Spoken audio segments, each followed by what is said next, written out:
After a natural disaster, there are so many priorities for individuals and communities, both emotionally and physically. And for many, the path to recovery is often found in their own gardens. Jane's found an inspiring story with a group of gardeners and a local council who have banded together to start to repair the fallout from a devastating event.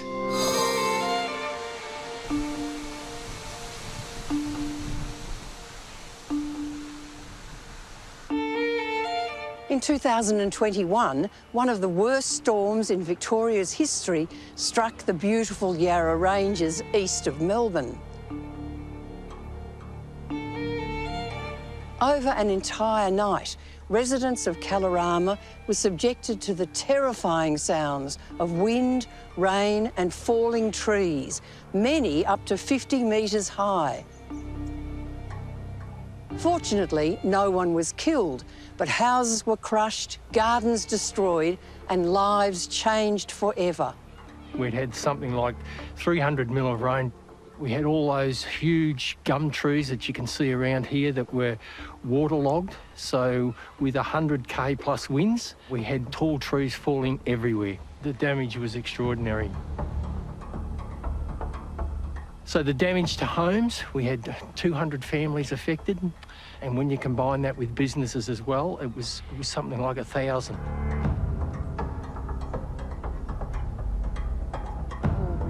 One of the residents who experienced the full force of nature on that night was Kerry Mason.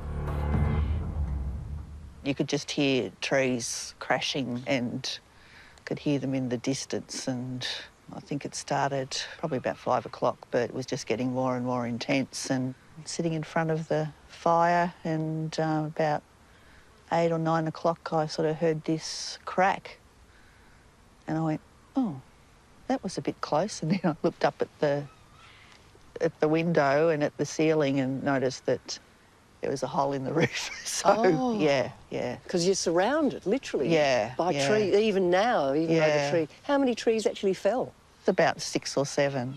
The main damage was caused by a mountain grey gum that fell alongside the house because all the branches hit the roof.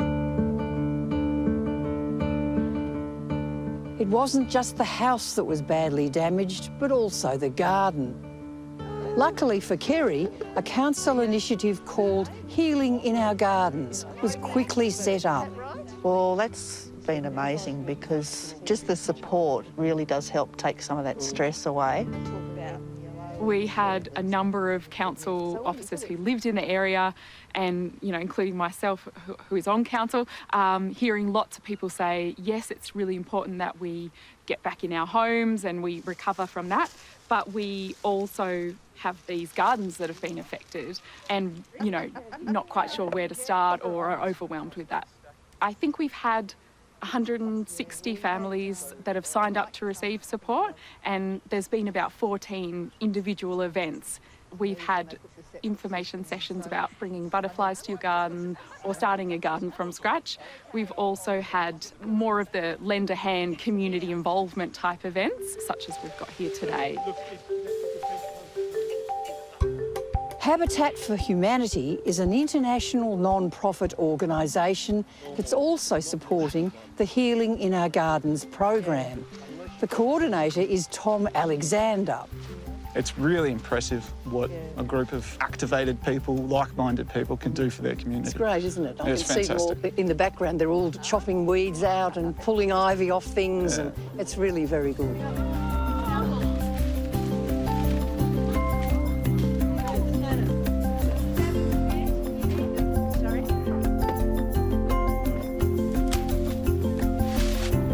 I'm one of the people who've been affected by the storm. We all need so much work done, and this is a brilliant program, bringing the community together to help each other.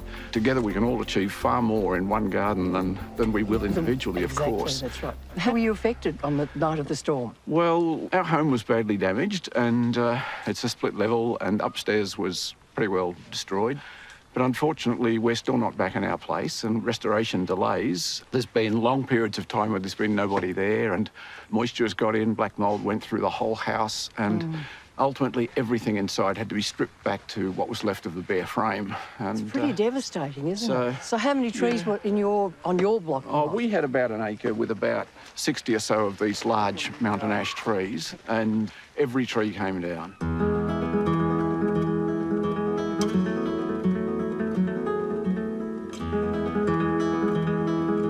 Does this program, does it help your mental, ability to sort of come back, to get on track Yeah, look, again? it really is important. I mean, I still struggle. I get quite emotional about it. But a program like this, to get people together who are affected, it's just fantastic. And, we share our stories and we're all here helping each other. The residents who are volunteering for the Garden Bees come together about once a month. We work for a day or so in someone's garden, and then deciding who is actually going to be the next garden that we work on, that's up to the residents and the volunteers who make that decision. So some gardens we'll come back to twice, others we may only visit once, but it's the community that decides where we go next to actually continue to support the community in this really practical and wonderful way.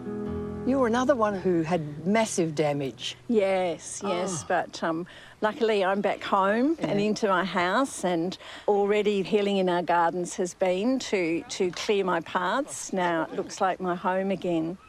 One of the things I've loved is one of my camellias, which would have been about 70 years old, was sheared right down the middle, and I've got photos of when it was sheared down to the middle and what it looks like now, and it's just so good. And it was partly what helped me to get positive again, because I felt that if the plants can do it, I can do it.